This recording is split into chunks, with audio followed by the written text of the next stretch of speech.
of a very intense series. Oh man. Again, it's back to a best of one. Falcon Esports with the draft, this is technically, this is very similar to how they were able to win the qualifiers, right? The Bruno on Benny, and man, Kid X on that signature Tigreal. We'll see if they can do it. Reverse sweeping BTK just like we saw in match 1. It was a reverse sweep. Yeah, but these two teams have both elected to go back to the basics. The all reliable, the pocket picks, the comfort strategies, but only one will emerge victorious. Will Falcons replicate their success during MSC? Or will the Bloodthirsty Kings finally claim the vengeance they've been eager for since then? We'll have to see. BTK back on almost just game 1 all over again, right? The only difference here being Hoon on the Valentina, not the Loyi. For this game, the Valentina, I was pretty surprised. I think the panel was also pretty surprised that we didn't see the Valentina banned out, considering they already have a Tigreal. Hoon might actually want to go for the Valentina to steal away the implosion. That's a retry. I believe Dax was able to get it. Yes, he was. Kid X, though, will be chunked quite a bit, but he should be happy with that trade. Yeah, under normal circumstances, you would probably want to ban the Valentina, especially with Tigreal on your side, so you don't have to deal with like counter implosions. But getting rid of that Cho, I think, did have a little bit higher priority for Falcon Esports, just to make sure that BTK doesn't have a hero that's able to separate their front lines, right? So far, BTK has shown that they're very effective at playing more scattered team fights, so they don't want to give initiators that can create those situations for them. In terms of emblem setups as well, we are seeing things go back to a bit more of a standard style, but a heavy emphasis on damage for the Falcon Esports side with that Master Assassin on Benny, as well as the penetration emblem for PX7 and Royal Milk. He knows without the Loyi, he's actually, without the Loyi on the hands of Hoon, he will be in the lane much more just 1v1 against Zia. So that's why this time he goes for the Master Assassin, no longer the tenacity I believe that we saw from game number 1. I think it's a good decision. PX7 already sent up top to get level 4 quickly to shove in the waves, but Mobazane still did a good job of just holding the turtle away from Dax. Will reset it and will not give the full control over to Falcon Esports. We have to note, Suyo was very, very popular for a time because it was impossible to out-retry him. That health threshold has been nerfed, but Shark will take a bit of damage. Fried Chicken jumps in, though, to find beats over the Dax. Not enough damage to actually zone anyone away. Kid X flickering in front, getting the implosion. Hoon doing the same, but it's only going to catch on to 2 members as PX7 pops an Eternal Guard. And now it's Zane still sustaining. Royal Milk going inside, trying to go right in front of Pursuit, finding Shark again. In front of Pursuit, should be ready. Jumps in one more time. Shark gets the stun down. Mobazane is trying desperately to keep him alive as Dax gets the turtle, and that's first blood over to Royal Milk. Mobazane going to be shoved again, still able to dash away. Royal Milk goes in front of Pursuit. Chicken walking up with a vengeance, going on to Dax, but look at this placement from Royal Milk. Infernal Pursuit. Now it's Mobazane that's going to be caught. Infernal Pursuit one more time. Zane able to kite away. Sia joins in the team and picks up a double. Ooh, it's personal between these two teams here. An extended fight around the turtle and then extended into the purple buff. It's really hard to say which team actually came out on top in that one because it did end up being very, very scrappy. One more ball. Benny gets the kill, punishing Zia for rotating. You stay in my lane. Falcon Esports now starting to recognize the habits of BTK a little bit more and understanding that this is not an opponent that you can give map control over to. It is time to take your foot off of the brake pedal. It is go. You have a Tigreal Vexana mid duo. It is so good at countering rotations. As long as you're able to keep track of where BTK is, Falcon Esports can stop them from being able to regroup at any point in the game. That was a good hold by Shark, though. It could have been way more punishable by Benny had Shark not held the wave. But luckily for Zia, he gets the 2 kills, gets taken out still, but he's able to actually still get the XP and gold from the minion waves. Chicken up top, this is a different story this time around. Royal Milk actually just getting the lane advantage, and Dax, this is the reason the Suyo is still really, really good. Despite the nerfs onto Soul Sever, you still deal a lot of damage with all your other skills. And to heroes, it wasn't really nerfed, it was only the objective damage. Yeah, it gives you a lot of utility, this hero, still, because of the number of skills he has available in his arsenal. The Hunter Strike already completed. Dax should be able to start rotating around along with Kid X and PX7 to really dish out burst damage. And that's going to be good, right? Falcon Esports, the more advantage they can get, the slower they can force the BTK members into playing. And when they have a Granger on their side, they're really trying to upscale that mid-game momentum. Hoon has Eternal Guard, will be poked down by Penny. Implosion from Kid X onto 2 Dax, finding the Retribution onto him. MLBB jumping in the back line, so will Chicken with the electrifying beats. Now able to push out some damage though. Zia trying to cut away, but Royal Milk is dismantling the back line of BTK. Dax with the Soul Sever slashes. Hoon will be able to escape. Dax go for the stun. Hoon barely getting out, but Falcon Esports got the dub everywhere in that fight. The Burmese Falcons showing us how it's done right now. They've recognized their opponents. They know how they play. They know how they operate. They are punishing BTK for very tight front lines, playing around MLBB on this Fredrin. The Tigreal has always been a concern for BTK's exact style of gameplay, which is why they have been banning it out consistently against a player like Kid X, but it slipped through the cracks this time. And you can see how effective he is being with that timing. He's not using it to force battles. He knows that BTK, they've got those trigger fingers, you know, they're going to want to start things themselves, and that is when he can jump on them and strike. Falcon Esports, this is a very, very different Falcon Esports from game 1. Despite the same draft almost from BTK, Benny is not 0-2 on the Bruno. He's 1-0. He is scaling up to be a monster. Already almost Berserker's Fury at the 6-minute mark will be given the space by Kid X to get the turret up top. Level 9, a level ahead of Zia already. And we know how lethal Benny on the Bruno can be. Zia will be able to get a trade down below though, but as we were talking about, Benny gets that Berserker's Fury. Berserker's Fury, 2 items completed in 6.5 minutes. This is a huge problem now for BTK. We already know Bruno, he accelerates the game, right? You want to end it before, hold on. Check in with a vengeance, able to cut away for now. Kid X will be chain CC and Hoon gets the pick off.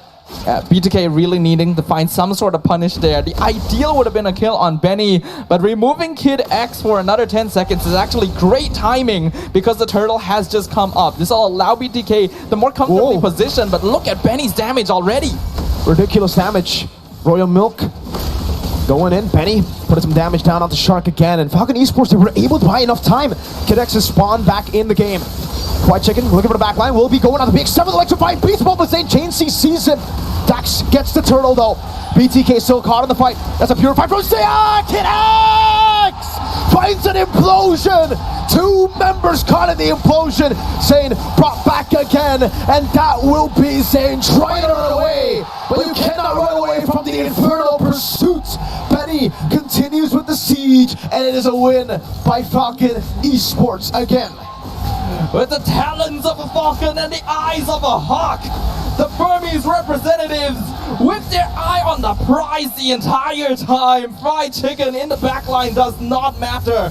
Losing PX7 just a trifle because they get the turtle and they're able to surround BTK immediately. They have way more punishing power over time. Chicken with a vengeance. Benny assassinated in the back. Kid X dealt with as well. A bit of an overstay from Falcon Esports, overextending to get the orange buff, and they will be punished for it. We have to know, White Chicken's still going to be a threat to Benny as long as he's not minding his position, and in that case, they were definitely pushed up a little bit too far. Not really respecting BTK after their previous battle wins. Even a flicker now forced out from Royal Milk. Falcon, they still have the gold lead, they still have the tower advantage, and Benny is farming well, but that kill is going to stifle that speed a little bit and give BTK a bit more breathing room. Man, you forget about it. You just, when you see a lot of these fights go in Falcon Esports' way, you completely forget the damage that Chicken can do when he's on Vengeance and electrifying beats to a marksman.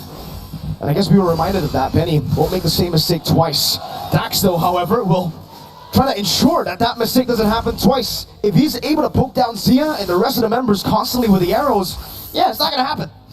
Yeah, we have to note, White Chicken focusing on PX7 and Benny in most of these fights, it means that Dax is actually going by unchecked a lot of the time, right? The frontliners of BTK are not actually too well equipped for handling Asuyo with his max HP damage, and because of that, he's actually able to whittle down Shark and Mobazane quite efficiently. Oh, man. Even Zia having a hard time finding safe positioning, especially since Benny just completed that Malefic gun.